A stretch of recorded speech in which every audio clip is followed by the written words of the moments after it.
برگەی یەکەمی شایەتمانەکە کە لا ئیلاهە ئیلا الله کەیە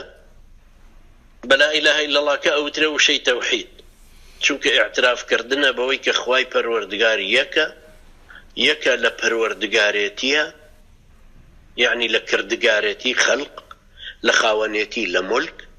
لە زیندوێتی حەی و قەیوم لە ژیاندن لە ئیحیا لە مراندن لە ئیماتە لە ڕۆزیدان لە زیانگەیاندن لە سودبەخشین ئەمانی کە عادەتەن بڵین لە قورئانە هەمووی زاد لە سی صیفەت ئاوا باس کراوەتەوە بەڵام هەمووی ڕبط کردوونەتەوە بەیەکەوە تۆ کە ئاەتەکانی خەلق دەرەهێنی سەیرەکەی خەلقە و ڕبتی بە عیبادەتەوە مثلا يا أيها الناس فرمي دعاء فرمي إنا خلقناكم دعاء فرمي لعلكم تتقون يا اعبدوا ربكم يا أو الرب يكاتب بعبادته بأسماء وصفاته كوتاي آياتك وصفي خواي پروردگار وهروا هر يكلا بيسنوري رهاي صفة كاني تريشي وكو زاناي داناي تواناي دا صلاتي قالين بيسنوري اما ئێستا تەسەووری بێ سنوور ناکەین چونکە هەرچی شتە لە مێشکمانە لە زیهنمانە هەیە سنووری هەیە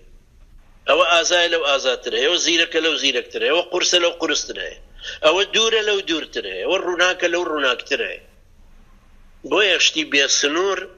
مێشکی ئەمە خۆی کە سنووردارە تەسەووری بێ سنووریەکەی ناکەین صفاتی خوای پەروەردگار هەمووی بێ سنوورن من ئەزانم تۆ ئەزانی ئەو ئەزانێ ئەو زاناترە و نەزانترە و هەروەها بەڵام خوای گەورە فەرمێ وفوق كل ذي علم عليم هەرچی ئەوەی کە زانای و علمی پێ لەسەر و ئەویشەوە زانایشتر زانینەکەی ئێمە وەرگیراوە من لەو کتێب و تۆ لە من و ئەو لەویتر و ئەو لەویتر هەرێکە لە غەیری خۆمان وەرمان کرد بەڵام ئەم زانینەی ئێمە سێ بەربەستی گەورەی تایە ئەو دیو دیوارە من نازانم چی لێ و چی لێ ئەو دیو زەمانەکە کە سبەینەیە نازانم چی ڕوەدە ئەو دیو ئەم گڵۆپە نازانم ئەم حرەکەتکردنی ئەلکترۆنە چیە و بۆچی وایە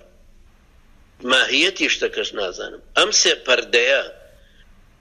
زەمان و مەکان و ماهیەتی شتەکە کات و شوێن و چیەتی ئەو شتە لای ئێمە دیوارە بۆ خوای پەروەردگار هیچی دیوار نییە چکە خۆی خەڵقی کردوون باوەڕهێنانمان بە خوای پەروەردگار بەم صیفەتە کە ئەمە لا ئیلاهە ئیلا الله بەم شێوە کە نەفی ئولوهیەتەکەمان کردووە لە غەیری خوای پەروەردگار یعنی نەفی ڕبوبیەتەکەی ئەمە یەک ڕبوبیەتەکەش کە لە قورئانە هاتووە ئەوەی علاقەیە بەسەر خەلق و مولک و زەرد و نەفع و ئیحیا و ئیماتە و ئەمانە کە صیفەتەکانی خوای پەروەردگار هەروەها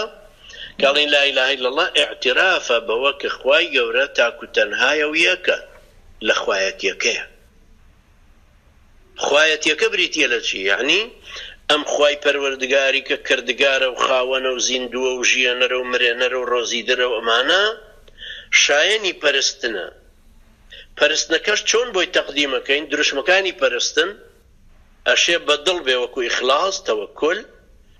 یان بە زمان بێ وەکو قورئان خوێندن و زیکرکردن یا بە کردەوە بێ وەکو نوێژ یان بە بەخشین بێ وەکو زەکاتدان و خێرکردن یا بە ڕەفتاری تر وەکو سەردانی نەخۆش کە بە لەبەر خاتری خوای پەروەردگار بێ ئەمانەش هەمووی عیبادەتن ژیان هەمووی وەکو ئیمام ئیبن تەیمیە ڕەحمەتی خوای لێ بێ فەرمێروە مەودودی ڕەحمەتی خوای لێ بێ لە مصطلحات الأربعة فەرمێ ژیان هەمووی ئەبێ بە عیبادەت بە شەرتێک کارەکەی شەرعی بێ نیەتەکەشی بۆ خوای پەروەردگار بەم دوو مەرجە خۆشتنەکەش دەبێ بە عیبادەت کەسابەتەکە دەبێ بە عیبادەت سەفەرکردن دەبێ بە عیبادەت مادام لەبەر خاتری خوای گەورە کردوتە و ناشەرعیش نیە پاشان کەوتمان لا ئیلاهە ئیلا الله ئیعترافە بەوەی کە تەنها خوای گەورە کردگار و پەروەردگارە و مافی یاسا و ڕێسا داڕشتنی هەیە کەس بە هیچ شێوەیە بۆی نییە یاسایەک داڕژێ کە پێچەوانی شەریعەتەکەی ئەو کە بریتیە لە قورئان و سونە هەر هەموو بەشەریەت کۆ بێتەوە ڕازی بێ بەوەی یاسایەک داڕژێ کە موسکر واتە ئەوەی کە مەستەکە شەرابە و مەستەکە حەڵاڵیکە ئەبێ من و تۆ بەتەنیا بۆستین لە تەرەفێکە بڕێنەوە باوەڕمان پێی نییە و واشزانین کە حرامە و بە حەڵاڵیشی دانانی چونکە هەر مجرد بە حەڵاڵ دانانەکەی پێی کافرە بێ بۆیە لا ئیلاهە ئیلا اللهکە دیسان بە هەمان شێوێ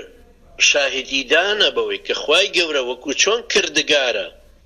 ئەم خولقوا من غەیری شەیئین ئەم هم الخالقون شما ئەوانە لە هیچەوە دروست بوون یا خۆیان خالقن یا هیچیان نییە خۆی گەورەیان بەستێتەوە ئەوی زانای زۆر گەورەی سروشتیە و ئەوەی کە شوانەکە لەو کوردەواریە ئەمەش عەقڵی پێشکەیان یاڵێ باش ئەم خولقوا من غەیری شەی ئەم هم الخالقون ئێخۆ خۆیان خەڵقیان نەکردووە ئەم خەلق السەماواتی وەڵد خۆ ئەمەش نییە ئەمووی لە سوورەی فاترە چۆن خوای پەروەردگار باوەڕمان وایە کردگار و زانا و دانایە چۆن باوەڕمان وایە کە خوای گەورە خوایە و ئەبێ عیبادەتەکان بە دڵ و بە زمان و بە کردەوە بۆ ئەوی ئەنجام بدەین باوەڕیشمان وایە کە تەنها خوای پەروەردگار مافی تەشریع و حکم و داوەریکردنی هەیە کە قەزاوەت لە بەرامبەر ئەم سێ مەیدانەی تەوحیدە خواناسین و خواپەرستن و حاکمەتی ئەبینین سێ مەیدانی شرکیش هەیە کە خوای گەورە هەر لە قورئانەکەیان ڕوونی کردوتەوە کە بەرامبەر هەر یەکێک لەمانە دژێکی تریان بۆ دروست باوەڕبوون بەوەی کە ڕۆزی دەرێکی تری غەیری خوای گەورە هەیە یا کردگارێکی تر هەیە یا مرێنەرێک هەیە یەکێکی تر هەیە باران ببارێنێ ئەمە هەمووی شرکە ئەمە شرکە لە ناسینی خوای تاک و پاکە یعنی لە پەروەردگارێتیەکەیەتی باوەڕبوون بەوەی کە ئەشێ خوایەکی تریش بپەرسترێ بەدڵ هاواری بەدڵ هۆشمان لێ بێ یان بە زمان هاواری بکەینە یان بڕۆین نەزر و تەوافی بۆ بکەین یا بۆی بچەمەین و سوژدەی بۆ بین و ئەوانە ئەوە هەمووی شرکە بە تاکید لە پەرستنەکە دیسان باوەڕبوون بەوەی کە یاساداڕشتن پێچەوانەی شەرع جائیزە یان تەنفیزکردنی حکمێک